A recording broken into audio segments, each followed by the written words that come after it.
Good morning students. आपण परत excretion आणि ऑस्मोरेग्युलेशन ह्या टॉपिकवर बोलण्यासाठी इथं आलेलो आहोत.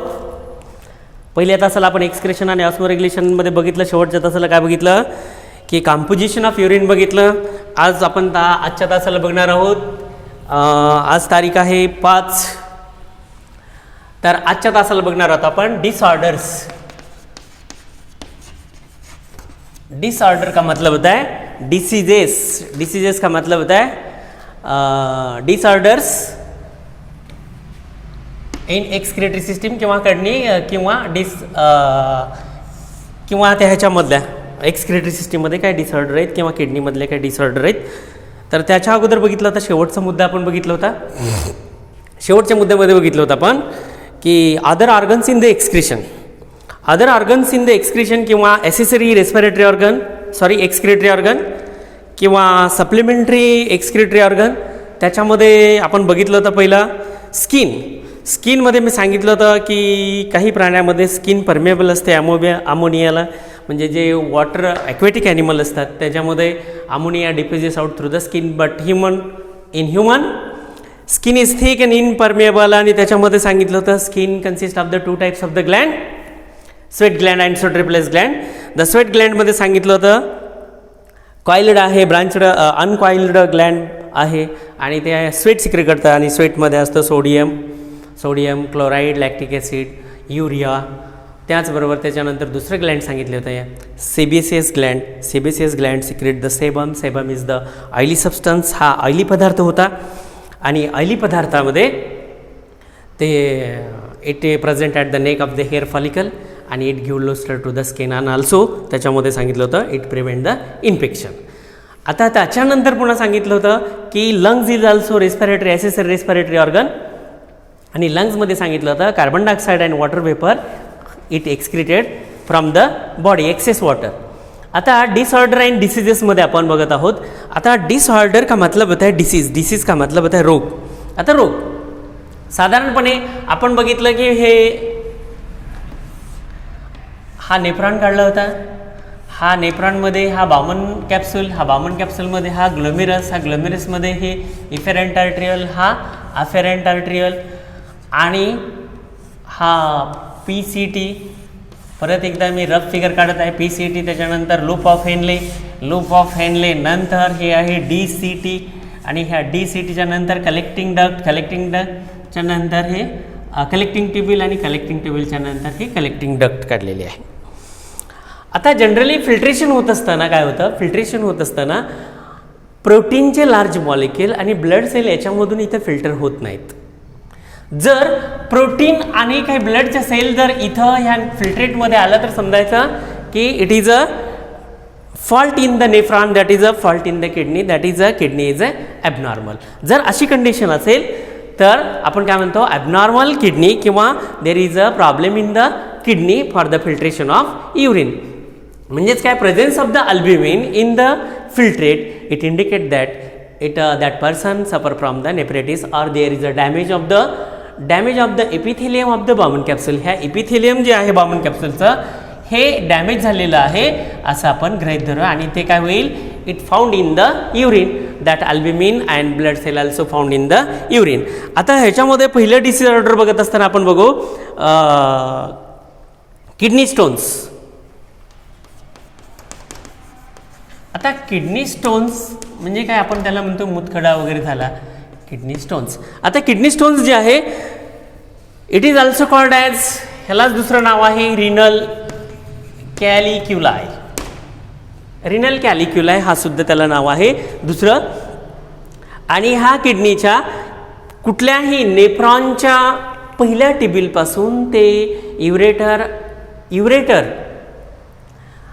युरेटरचं शेवटचं बाहेरचं जे ओपनिंग आहे म्हणजे दिस नेफ्रॉन टिब्यूल आणि युरेटरचे एक्सक्रेटरी सिस्टीमचे ureter up to the external opening कुठं पण होऊ शकतो. म्हणजेच काय, this renal calculi it occur in the from renal tubule up to the end of the बाहेरचे कुठला युरेटरचे end of the excretory system. हा कुठं पण रिनल कॅलिक्युलाय किंवा किडनी स्टोन होऊ शकतो. तर depending upon the composition of this kidney stone it is a classified into the following types. आता आपण हे करण्यासाठी काय करू, त्या किडनी स्टोनचे फॉलोविंग टाईप्स कुठले आहेत आपण याच्यामधला पहिला टाईप बघूया.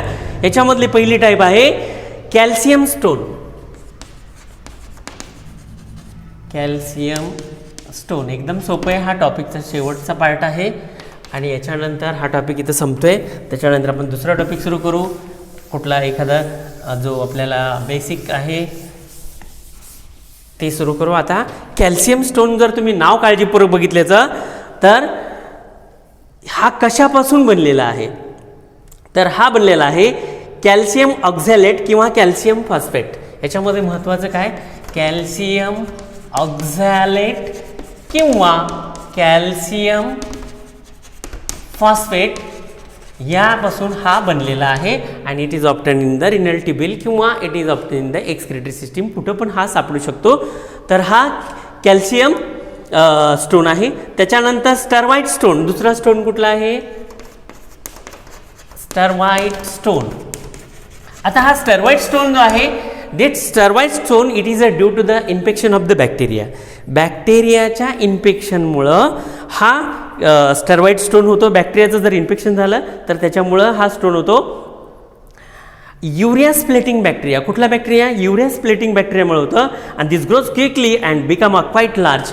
आणि हा युरिया स्प्लिटिंग जो बॅक्टेरिया आहे, युरिया स्प्लिटिंगच्या या बॅक्टेरियामुळे होतो and it is a largely quickly large in size, म्हणजे लगेच याची साईज मोठी होते आणि हे एक्सक्रिटरी सिस्टीमच्या कुठल्या पण भागामध्ये सापडू शकतो. त्याच्यानंतर आहे uric acid stone. Uric acid stone, आता युरिक ॲसिड तुम्हाला माहिती आहे, युरिक ॲसिड स्टोन. आता ही युरिक ॲसिड स्टोन जो आहे तो कशामुळे होतो की जे लोक जास्त पाणी पित नाहीत, do not drink enough water, जे लोक कमी पाणी पितात एनफ वॉटर, त्यांना हा युरिक ॲसिडचा स्टोन होतो. आणि अजून त्यांच्या डाईटमध्ये काय असतं की हाय प्रोटीन असतं, हाय प्रोटीन आहे पण कमी पाणी पितात, त्यांना युरिक ॲसिड स्टोन होतो. आणि हा स्टोन युरिनरी सिस्टीमच्या कुठल्याही भागामध्ये ट्युब्यूलपासून ते ओपनिंगपर्यंतच्या कुठल्याही पण भागामध्ये होऊ शकतो युरिक ॲसिड स्टोन. त्याच्यानंतर पुढचा स्टोन आहे cystine stone.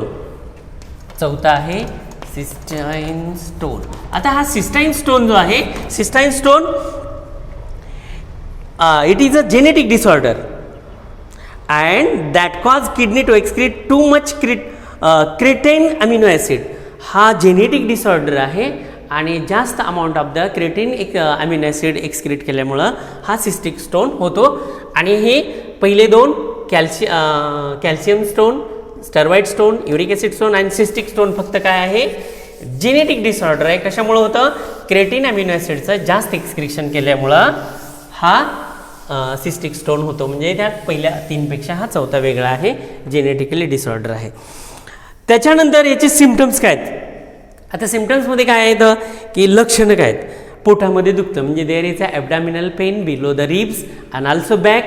There is a brownish colour of the urine. युरिनचा कलर मी गेल्या तासाला सांगितला होता की पेल येलो आहे, तर युरिनचा कलर बदलतो, ब्राउनिश येलो होतो. आणि फ्रिक्वेंट युरिन पासिंग, आणि युरिन पास होताना म्हणजेच मिक्च्युरेशनच्या वेळेस काय होतात, वेदना होतात, pain create at the micturition. आता डायग्नोसिसमध्ये काय करता येईल की युरिक ॲसिड जे आहे, युरिक ॲसिड कंटेंट युरिनमधलं डायग्नोसिस करण्यासाठी त्याचं एस्टिमेशन केलं जातं. म्हणजेच काय, ॲनालिसिस केलं जातं, युरिन किती आहे, क्रिएटिनाइन किती आहे, त्याच्यानंतर एक्सरे आहे, सोनोग्राफी आहे. तर याच्यामार्फत हे डायग्नोसिस केलं जातं आणि त्याच्यावर रेमेडी किंवा उपाय केले जातात.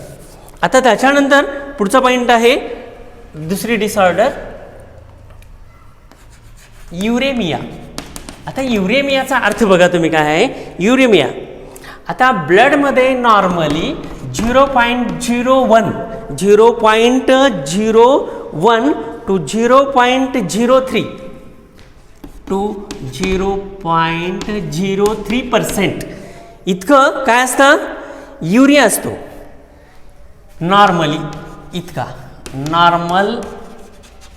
Normal percentage of the urea in the urine is 0.01 to 0.03% urea in the normal person किंवा नॉर्मल एक्सक्रीट झालेल्या युरिनमध्ये. आता नॉर्मल पर्सनच्या ब्लडमध्ये एवढा युरिया असतो. आता हे जर प्रमाण वाढलं, किती वाढलं, हे जर वाढलं 0.05 जर वाढलं, हे जर प्रमाण एक्सटेंड अप टू 0.05% जर झालं तर that person suffer from the uraemia. म्हणजेच काय, नॉर्मल पर्सनच्या ब्लडमध्ये 0.01 युरिया असतो, 0.01 to 0.03 युरिया असतो नॉर्मल पर्सन. जर हे युरियाचं प्रमाण ब्लडमध्ये 0.05 पर्यंत वाढलं तर that person suffer from the uraemia. कळतंय, एकदम सोपं आहे. आणि त्याच्यानंतर काय होतं, it is harmful and it may be cause the kidney failure. आता त्याच्यानंतर पुढचं डिसीज तिसरा मगाशी सांगितलेला नेफ्रिटिस. एकदम सोपं आहे नेफ्रिटिस. तर नेफ्रिटिसमध्ये काय सांगितलं होतं, ह्याच्यामध्ये काय होतं, ह्याचं character inflammation of the kidney. Inflammation of the kidney म्हणजे किडनीवर सूज येते. आता किडनीवर सूज आले तर नेफ्रिटिस असा प्रायमरी अंदाज सिम्पटम्स लावला जातो. पण मी मगाशी तुम्हाला इथे बामन कॅप्सूल काढून दाखवला होता. हा बामन कॅप्सूल, ह्या बामन कॅप्सूलमधल्या ह्या जे इपिथिलियल सेल आहेत, ह्या इपिथिलियल सेलमध्ये जर डॅमेज झालं तर large molecule of the protein are enter, that is albumin are enter into the nephric filtrate and that condition is called as a nephritis. आणि त्याच कंडिशनला काय म्हणतात, नेफ्रिटिस म्हणतात. आणि त्याच्यानंतर काय होतं की इंटरस्टिशियल जो स्पेस आहे, इंटरस्टिशियल पेल कुठला, इंटरस्टिशियल स्पेस याच्यामधला इकडला आणि इकडला. आणि आता हे इंटरस्टिशियल स्पेस ध्यानात नाही राहिलं तर एवढंच तुम्ही ध्यानात ठेवायचं, there is a damage of the epithelium of the Bowman capsule and large molecule of the proteins are enter into the nephric filtrate, that is capsular filtrate. That condition is known as a nephritis. आता nephritis नंतर renal failure. एकदम सोपे छोटे रोग आहेत, disorders आहेत. Renal failure का मतलब होता है किडनी फेल होणे. आता किडनी फेल होणे, रिनल फेल्युअर म्हणजेच काय, किडनी फेल होणे. ह्या किडनी फेल होण्यामध्ये दोन प्रकारचे असतात, acute renal failure, acute renal failure, acute renal failure, that is याला आपण काय म्हणतो का शॉर्टमध्ये ARF. आणि दुसरं आहे क्रोनिक किडनी डिसीज. दुसरं कुठलं आहे, chronic kidney disease, chronic kidney disease, CKD. म्हणजे ह्याच्यामध्ये काय होतं की it decreases the glomerular filtration. आणि ग्लोमेरुलर फिल्ट्रेशन डिक्रीज झाल्यामुळे ते दोन प्रकारचा, याच्यामध्ये ARF ॲक्यूट किडनीमध्ये काय होतं, there is a renal function that mostly common happens severs the bleeding. म्हणजेच काय होतं की there is a decrease in the output of the urea, decrease in the output of urea. हा परत बामन कॅप्सूल काढतो मी. हा ग्लोमेरस आहे, इफेरंट आर्टेरियल अफेरंट. तर देर इज अ, इथं हे फिल्ट्रेट जे आहे, हे फिल्ट्रेट काय होतं, कमी होतं. त्यालाच आपण म्हणतो oliguria condition. Means there is a problem in the filtration in the Bowman capsule and form the less quantity of the urine, less quantity of the urine, less quantity of the primary urine, that is a less, कमी प्रमाणात secret होणं. आणि ह्या कंडिशनला म्हणतात ऑलिगोयुरिया. आणि ऑलिगोयुरिया झाल्यानंतर आपण काय म्हणतो, इट इज अ ARF. किंवा त्याच्यामध्ये काय होतं,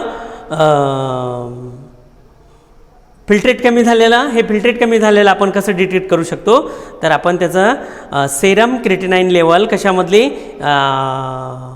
बायोकेमिकली सेरम आणि क्रिएटिनाइन लेवल इलेवेट केल्यानंतर हे कळतं. त्याच्यानंतर क्रोनिक डिसीज. आता हे जे क्रोनिक डिसीज आहे, it is a irreversible glomerular filtration. Irreversible म्हणजे काय, हे परत काय होत नाही, त्याला परत त्याच्यामध्ये दुरुस्ती होत नाही, म्हणजे GFR हे ग्लोमेर फिल्ट्रेशन रेट आहे, तो काय होतो प्रोग्रेसिव्हली डिक्रीज होत जातो, प्रोग्रेसिव्हली कमी होत जातो. आणि ह्याची आपण जर बघितलं तर ह्याच्यामुळं काय होतं आहे की ॲनिमियासुद्धा होतो. कशामुळं? CKD मुळे ॲनिमियासुद्धा होतो. रिनल फेल्युअर म्हणजे काय, थोडक्यात ध्यानात ठेवा, किडनी फेल होते आणि ग्लोमेर फिल्ट्रेटचा रेट कमी होतो. एकदम सोपी आणि सहज मेथड.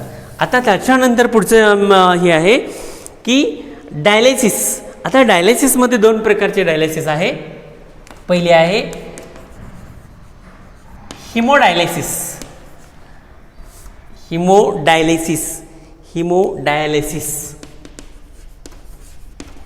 आता हिमोडायलिसिस म्हणजे काय, हिम का मतलब होता है ब्लड, हिमोडायलिसिस का मतलब होता है ब्लड डायलिसिस करत आहे. आता हिमोडायलिसिस करत असताना हिमोडायलिसिस म्हणजे काय, द किडनी फेल्युअर किंवा CKD झाल्यानंतर, किडनी फेल झाल्यानंतर it is a temporary method to filter the blood artificially.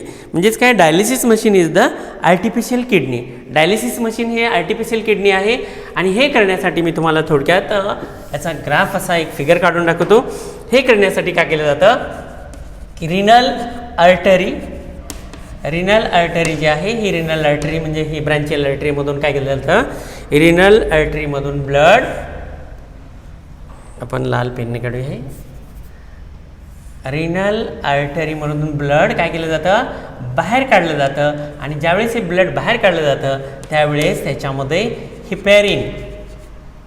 Heparin blood अँटीकॉग्युलंट, heparin ह्याच्यामध्ये काय केलं जातं, इंजेक्ट केलं जातं. कशासाठी? That prevent the coagulation of the ब्लडला कोग्युलेट होऊ देत नाही.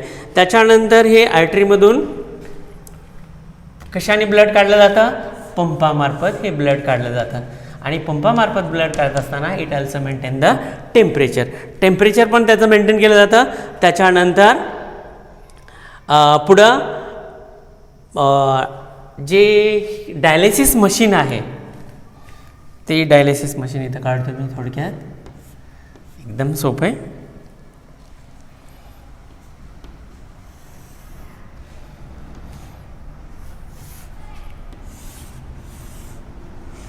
ह्या डायलिसिस मशीनला इथं इनलेट असतं, इनलेट आणि इकडं आउटलेट.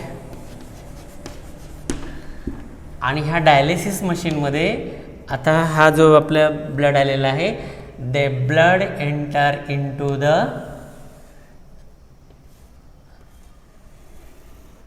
Cellophane tube. हे सेलोफेन ट्यूबमध्ये ब्लड असं एंटर केलं जातं.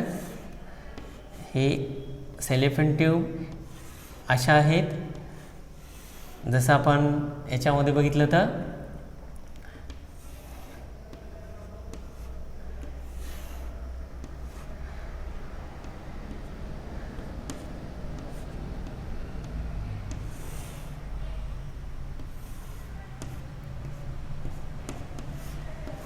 आणि हे बाहेर ब्लड इथून आलेलं आहे असं. तर हे आहे cellophane tube. It is a semi permeable. ही सेमी परमिएबल आहे. Cellophane tube is semi permeable आहे. आता ह्या मशीनमध्ये एक लिक्विड भरलेला असतो, त्याला म्हणतात डायलॅसेट. हा जो लिक्विड याच्यामध्ये भरलेला आहे, याच्यामध्ये हा लिक्विड भरलेला आहे, डायलॅसेट लिक्विड आहे भरलेला. आणि dialysate liquid it is isotonic to plasma of blood, isotonic to the plasma of blood. But it does not contain, त्याच्यामध्ये नाही कंटेन, त्याच्यामध्ये कंटेन काय नाही, युरिया नाही आणि क्रिएटिनाइन नाही, त्याचबरोबर हिप्युरिक ॲसिड नाही. हिप्युरिक ॲसिड हे पदार्थ त्याच्यामध्ये नाहीत. बाकी it is a similar to plasma. आता हे ब्लड रिनल आर्टरीपासून पंप केल्यानंतर त्याच्यामध्ये हिपॅरिन इंजेक्ट केलं आणि that blood passes into the dialysis machine. In the dialysis machine, that machine compartment contain the two opening, this inlet. Through this inlet there is a filling of the dialysate, and that dialysate म्हणजे काय, हे dialysate it is isotonic the plasma except the हे पदार्थ urea, creatinine, इप्युरिक acid घातक पदार्थ त्याच्यामध्ये नाहीत. And that blood passes through the cellophane tube and this cellophane tube is a semi permeable. आता या ब्लड जे पास होणार आहे, ह्या ब्लडमध्ये काय आहे, ग्लुकोज आहे, युरिया आहे, सगळे घटक आहेत, बरोबर आहे. आता this glucose and urea it diffuses out into the dialysate medium किंवा हे त्या मशीनमधल्या ह्याच्यामध्ये डिफ्यूज आउट होतील. आणि म्हणजेच काय, त्या ब्लडमधले घातक पदार्थ जसे की excess quantity of the glucose.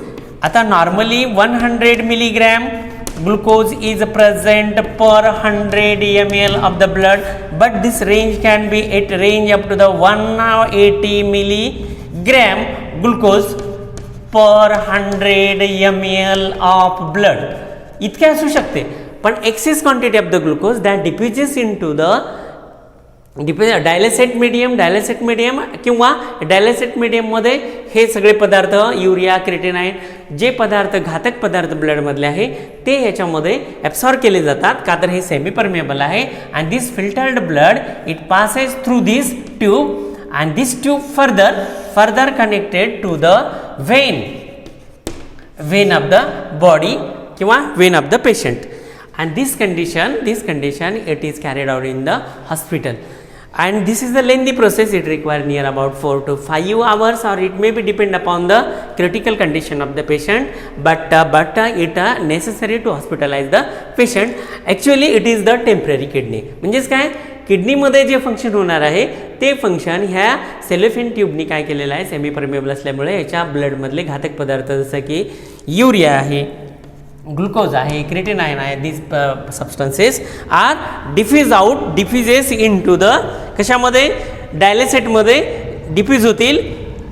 आणि याचा जो कालावधी लागणार आहे ते 4 ते 5 लागणार आहे. म्हणजेच काय, कृत्रिमरित्या हिमोडायलिसिस कामातलं blood is filtered in the dialysis machine, so it act as a temporary kidney, but it is a temporary remedy, it is a not permanent remedy.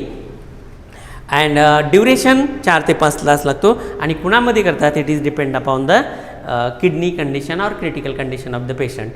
Okay, इथपर्यंत कळालं. आता त्याच्यानंतर दुसरी एक मेथड आहे हेमोडायलिसिस नंतर, पेरिटोनियल डायलिसिस. आता peritoneal डायलिसिसमध्ये काय होतं, पेरिटोनियल डायलिसिसमध्ये काय होतं, the abdominal fluid is drain out, and that fluid, आता त्या फ्लुइडमध्ये जे मटेरियल आहे दॅट फ्लुइड मटेरियल, आता त्याच्यामधलं फ्लुइड मटेरियल काय केलं जातं, पेरिटोनियल कॅव्हिटीमधलं, म्हणजे पेरिटोनियल कॅव्हिटीचे जे मेम्ब्रेन आहे ते सेमी परमेबल मेम्ब्रेन म्हणून काम करतं. आणि टॉक्झिक पदार्थ जे आहेत दॅट टॉक्झिक पदार्थ सगळे इट ड्रेन्ड आउट, आणि हे ड्रेन झाल्यानंतर peritoneal dialysis can be repeated as per the patient requirement. आणि म्हणजेच काय, जे ॲब्डॅमिनल कॅव्हिटीमधील फ्लुइड आहे तो फ्लुइड ड्रेन आउट केलं जातं आणि त्याच्यामधले काय झालं, घातक पदार्थ बाहेर काढून टाकले जातात. ॲक्च्युअली ह्या दोन्ही पण मेथड ज्या आहेत त्या टेम्पररी वापरले जातात, पण जे नैसर्गिकरित्या किडनी जे काम करते ते ही मशीन करत नाही. म्हणजे काय करते किडनी, जसं की इरिथ्रोपॅटिनला सिक्रेट करते. Erythropoietin play an important role in the production of the RBCs. Erythropoietin आहे, त्याच्यानंतर कॅल्सिट्रॉल आहे. तर हे घटक काय करते, कॅल्सिट्रॉल आणि रेनिन, इरिथ्रोपॅटिन ही मशीन सिक्रेट करू शकत नाही. आणि शेवटचा मुद्दा आहे transplantation of the kidney. Transplantation of the kidney करत असताना it is depend upon the total failure of the kidney, and kidney is received from the same relative किंवा relative, it may be live condition or after the death. and दुसरी condition आहे की not relative, म्हणजे त्या नातेवाईकच नसलं, दुसऱ्या blood रिलेशनमधली सुद्धा kidney आपण काय करता येते, ट्रान्सप्लांट करता येते. बट केव्हा करता येते, it is the last point, किंवा किडनी फेल्युअर, रिनल फेल्युअर झाल्यानंतरच हे किडनी ट्रान्सप्लांटेशन केले जातात. लेंदी प्रोसेस आहे. आता तुम्ही इथं काय ध्यानात ठेवायचं, रिनल कॅलिक्युलर किंवा किडनी स्टोन्स आणि युरेमिया आणि त्याच्यानंतर हे सोडून आता दुसरे काही रोग आहेत. आता दुसऱ्या रोगाविषयी थोडक्यात सांगतो. Diabetes mellitus. आता डायबिटीज मेलिटस मी सांगितलं की नॉर्मल माणसामध्ये किंवा नॉर्मल पर्सनमध्ये 100 ते 180 मिलीग्रॅम शुगर ही नॉर्मल असते पर 100 ml ऑफ द ब्लड. त्याच्यापेक्षा जर शुगरची लेवल वाढली तर काय होतं, that person suffer from the diabetes mellitus. Okay. आता दुसरा एक रोग आहे डायबिटीज इन्सिपायडस. आता डायबिटीज इन्सिपायडस जो रोग आहे हा डायबिटीज इन्सिपायडस कशामुळे होतं, there is a low secretion of the ADH hormone, anti diuretic hormone. आता ADHचं काम काय आहे, it act upon the renal tubule and collecting duct. त्याच्यामध्ये काय होतं, it reabsorb the maximum quantity of water. जास्तीत जास्त प्रमाणात पाणी रिएब्सॉर्ब केलं जातं. आणि जर ADH सिक्रेट नाही झालं तर that water will flow through the urine. म्हणजेच काय, there is that person excrete the dilute urine and more amount of the urine म्हणजेच normal range of the urine is 1.5 to 1.8 litre per day. पण असं झालं तर हे एक्सक्रिशनचं प्रमाण वाढतं. किती वाढतं, 5 लिटर ते 10 लिटरपर्यंत सुद्धा जाऊ शकतो. त्याला म्हणतात पॉलिडिप्सिया, डायबिटीज इन्सिपायडस. आता डायबिटीज इन्सिपायडस झाल्यानंतर दुसरा रोग आहे आणखी एक एक्सक्रेटरी सिस्टीमची, गाऊट, GOUT. आता गाऊटमध्ये काय होतं, there is a accumulation of the crystal of uric acid. Uric ॲसिडचे काही क्रिस्टल ॲक्युम्युलेट होतात कुठं, in the joint, and that crystal create the pains in the joints, that is known as a gout. तर हे 2 extra दुसरे disease सांगितले आपल्या पुस्तकात नाहीत पण येऊ शकतात, नीटला वगैरे विचारू शकतात. तर हा टॉपिक इथं संपलेला आहे. पुढच्या तासाला काय करू आपण, दुसरा टॉपिक सुरू करू. ओके.